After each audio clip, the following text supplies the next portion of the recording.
Hey, ¿qué tal, pamboleros? Bienvenidos a su canal, Driblando Ando. En este capítulo hablaremos sobre la selección mexicana de fútbol y por qué no participó en el Mundial de Italia 1990. Quédate hasta el final. Antes de comenzar este video, te pido que nos apoyes suscribiéndote. Es completamente gratis. Comparte y si te gustaría interactuar, déjame tus comentarios, además de tu valioso like.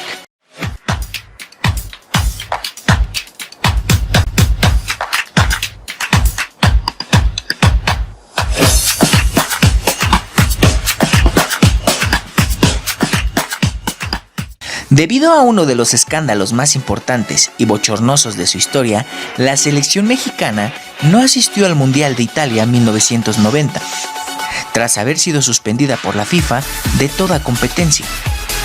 Todo esto por una actitud antideportiva, ya que incurrieron en la falsificación de las edades de 4 jugadores de la selección sub-20 en 1988.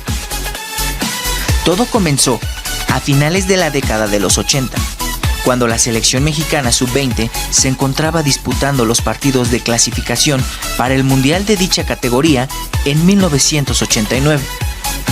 Luego de vencer a Guyana y Guatemala, el Tri obtuvo el boleto al certamen. Sin embargo, lo peor estaba por venir. Varios periodistas descubrieron, gracias al anuario oficial publicado por la Federación Mexicana de Fútbol, que la edad de algunos jugadores no correspondía con la presentada en las fichas.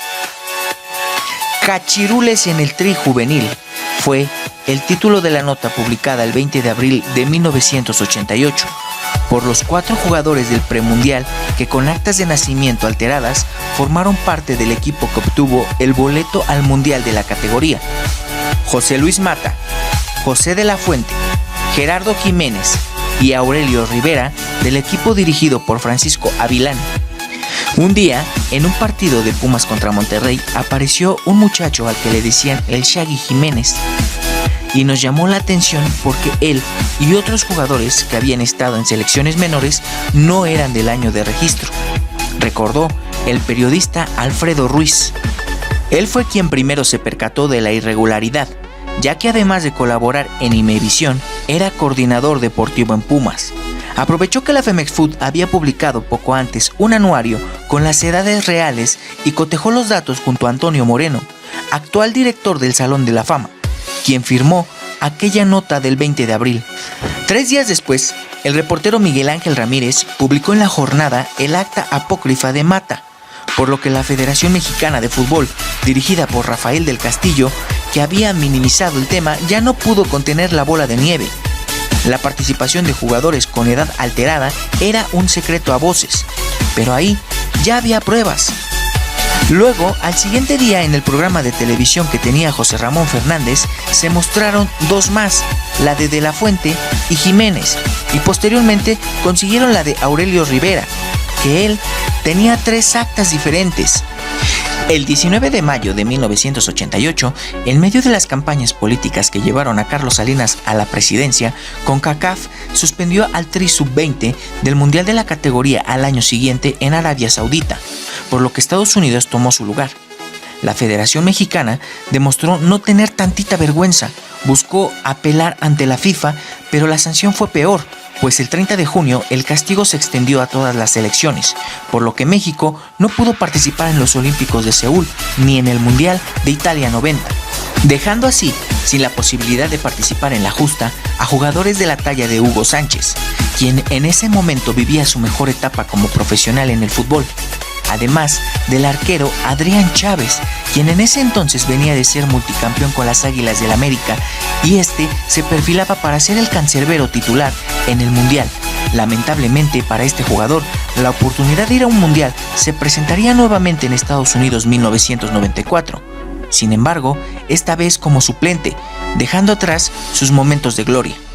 Siguiendo con la posición de arquero, en aquel entonces un joven Jorge Campos ya tenía participación como titular en el primer equipo de Pumas, por lo que se esperaba fuera la sorpresa en la convocatoria de dicho mundial.